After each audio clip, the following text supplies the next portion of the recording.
Shazam! Alors pourquoi ce cri? Pourquoi cette apparition? Vous l'avez deviné, c'est pour vous parler de Shazam 2, la rage des dieux.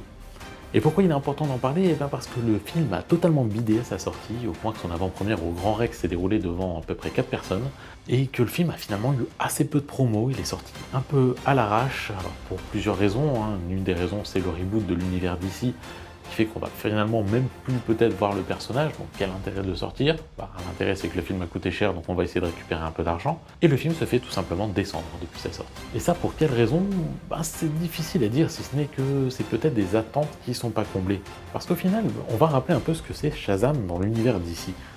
L'univers d'ici, c'est un univers dans lequel chaque super-héros, hormis dans les Justice League et autres, avait finalement son univers à lui, son ambiance, son ton, et ils étaient rassemblés de temps en temps, notamment dans Justice League donc. Et Shazam, c'était la partie un peu divertissement familial, la partie un peu humoristique de chez DC. Alors il fallait l'accepter, il fallait l'aimer, mais personnellement, parmi les films de David Sandberg, je trouve que c'est un des meilleurs. Ces films d'horreur, je les aime beaucoup moins.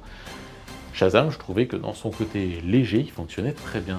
Dans ce Shazam 2, il va se retrouver confronté à 3 filles d'Atlas, donc les 3 filles du Titan de la mythologie grecque, et on va retrouver ce même ton humoristique. Alors il y a un vrai enjeu, il y a des vrais personnages à combattre, mais pour autant on va tourner autour d'humour, notamment par ce personnage, parce qu'il faut rappeler que Shazam c'est à la base un enfant qui, en hurlant le mot Shazam, se transforme en adulte super-héros.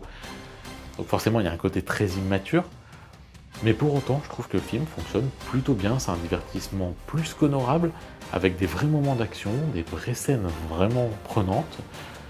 Contrairement à certains films comme Wonder Woman 1984, où on se faisait sincèrement chier, c'est absolument pas le cas ici. Alors il y a quelques effets qui sont un peu limites de temps en temps, quelques longueurs à droite à gauche, mais globalement, je trouve que ce Shazam 2, il a rien de honteux, contrairement à ce qu'on a pu lire un peu à droite à gauche. Moi je trouve que ça se regarde franchement très bien et je vous conseille d'aller le voir, même si la scène post-générique ne mènera pas forcément à grand chose. Bref, si vous l'avez vu, n'hésitez pas à me laisser votre avis et on en discutera ensemble.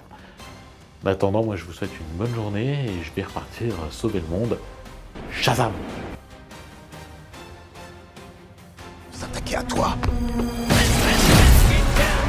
Des enfants qui s'emparent du pouvoir de tous les dieux. J'en fais une affaire personnelle, Billy.